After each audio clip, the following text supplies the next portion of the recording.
نحمدہ ونصلی علی رسولہ الکریم، اما بعد، فاعوذ باللہ من الشیطان الرجیم، بسم اللہ الرحمن الرحیم۔ رب اشرح لی صدری ویسر لی امری واحلل عقدۃ من لسانی یفقہوا قولی، آمین یا الہی آمین۔ رب زدنی علما، رب زدنی علما۔ سورۃ البقرہ آیت نمبر 49۔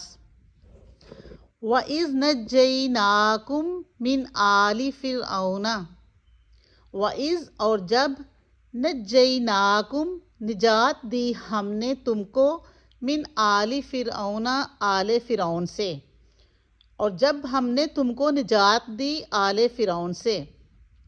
نجیناکم کا مطلب ہے کسی مصیبت سے بچانا، کسی مصیبت سے چھٹکارا دلانا۔ تو اللہ تعالیٰ بنی اسرائیل سے کہہ رہا ہے، بنی اسرائیل کا ٹاپک شروع ہے پچھلے کچھ آیات سے۔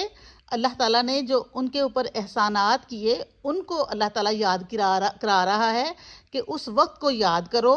وَإِذْ نَجَّيْنَاكُمْ مِنْ آلِ فِرْعَوْنَ، اس وقت کو یاد کرو جب میں نے تم لوگوں کو نجات دی، تم لوگوں کو بچایا آل فرعون سے۔ یہودیوں کو جو مدینہ میں رہ رہے تھے ان سے کہا جا رہا ہے کہ تمہارے باپ دادا کو، تمہارے آباء و اجداد کو بچایا میں نے آل فرعون سے۔ آل کا مطلب ہے فالورز، پیروکار۔ فرعون مصر کے بادشاہوں کا لقب تھا، ان کا ٹائٹل تھا، کسی ایک شخص کا نام نہیں تھا فرعون۔ مصر کا ہر آنے والا بادشاہ وہ فرعون کہلاتا تھا۔ تو آل فرعون یعنی فرعون کی پوری قوم، فرعون کی پوری جماعت۔ اللہ تعالیٰ ان سے کہہ رہے ہیں کہ میں نے تمہارے باپ دادا کو فرعون کی جماعت سے بچایا۔ یسومونکم سوء العذاب، یسومونکم وہ پہنچاتے تھے تم کو، یعنی وہ جو آل فرعون تھے جن سے اللہ تعالیٰ نے بچایا وہ کیا کرتے تھے؟ یسومونکم وہ پہنچاتے تھے تم کو، سوء العذاب بہت برا عذاب۔ یذبحون ابناءکم، یذبحون وہ ذبح کرتے تھے، ابناءکم تمہارے بیٹوں کو، وَيَسْتَحْيُونَ نِسَاءَکم، وَيَسْتَحْيُونَ اور وہ زندہ چھوڑ دیتے تھے، نساءکم تمہاری عورتوں کو۔ وہ جو برا عذاب تھا، سخت برا عذاب کی سب سے بڑی شکل کیا تھی کہ ان کے بیٹوں کو ذبح کر دیتے تھے اور بیٹیوں کو زندہ رہنے دیتے تھے۔ تو یہودیوں کو ان کی ہسٹری، ان کی تاریخ کے بڑے بڑے واقعات جو تھے وہ یاد کرائے جا رہے ہیں کہ اپنے پیچھے ذرا نظر دوڑاؤ کہ تم لوگ کیسے رہتے تھے اور تم لوگوں کے ساتھ کیا کیا ہو رہا تھا۔ یسومونکم سوء العذاب وہ تم لوگوں کو بہت برا عذاب پہنچاتے، یذبحون ابناءکم ویستحیون نساءکم وہ ذبح کرتے تھے تمہارے بیٹوں کو اور زندہ چھوڑ دیتے تھے تمہاری عورتوں کو۔ بنی اسرائیل جو تھے یعنی آل یعقوب، یعقوب علیہ السلام کی اولاد، وہ حضرت یوسف علیہ السلام کے زمانے میں مصر میں آباد ہو گئے تھے، اور وہاں کچھ عرصے کے بعد ان پر زوال آیا اور آل فرعون نے ان کو اپنا غلام بنا لیا۔ آل فرعون بے شک حکمران تھے، پھر بھی بنی اسرائیل سے ڈر رہے تھے کیونکہ بنی اسرائیل دن بدن بڑھ رہے تھے اپنی آبادی کے حساب سے۔ تو مفسرین کہتے ہیں کہ فرعون نے جب یہ دیکھا کہ بنی اسرائیل کی آبادی بڑھتی جا رہی ہے، وہ تعداد میں زیادہ ہوتے جا رہے ہیں، تو کہیں ایسا نہ ہو کہ ایک دن یہ ہمارے اوپر غالب آ جائیں۔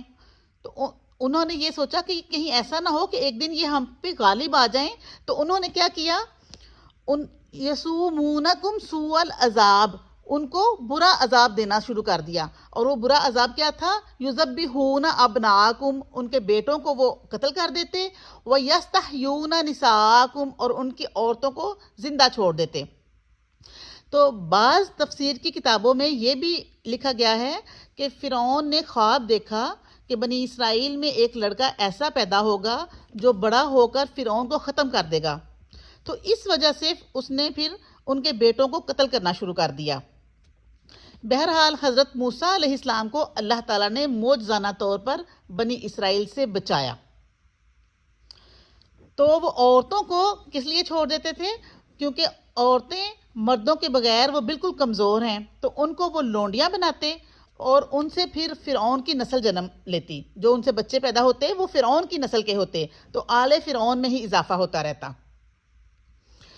تو اس کے بعد اللہ تعالیٰ نے کہا وَفِي ذَالِكُمْ بَلَاءٌ مِّن رَبِّكُمْ عَظِيمٌ، وَفِي ذَالِكُمْ، اور اس میں یعنی اس سارے واقعے میں، وہ جو تمہارے بیٹوں کو ذبح کر دیتے تھے اور عورتوں کو زندہ چھوڑ دیتے تھے، اس سارے واقعے میں وَفِي ذَالِكُمْ، اور اس سب میں بَلَاءٌ مِّن رَبِّكُمْ، آزمائش تھی تمہارے رب کی طرف سے، عظیم، بہت بڑی، اور اس سارے واقعے میں تمہارے رب کی طرف سے بہت بڑی آزمائش تھی تمہارے لیے، یعنی تمہارے رب ہی کی طرف سے یہ چھوٹا نہیں بہت بڑا امتحان تھا۔ تو اس آیت میں اللہ تعالیٰ بنی اسرائیل کو یاد کرا رہا ہے کہ دیکھو تم کیسے ذلیل اور رسوا تھے، تمہاری کوئی طاقت نہ تھی، کوئی سنوائی نہ تھی، تم غلامی کی زندگی گزار رہے تھے، تو اس موقع پر تمہیں کس نے بچایا؟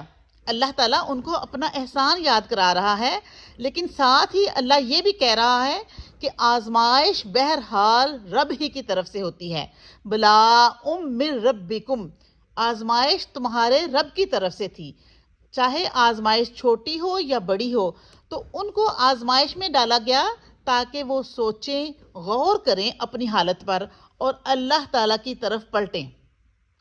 تو ہمارے لیے بھی یہ سبق ہے کہ پریشانی اور آزمائش کے دنوں میں اللہ کی طرف رجوع کریں، اپنے اعمال کا محاسبہ کریں۔ اللہ تعالیٰ ہمیں اس دنیا میں کسی بڑی آزمائش سے بچائے اور آخرت کا سفر آسان کرے، آمین۔ السلام علیکم ورحمۃ اللہ وبرکاتہ۔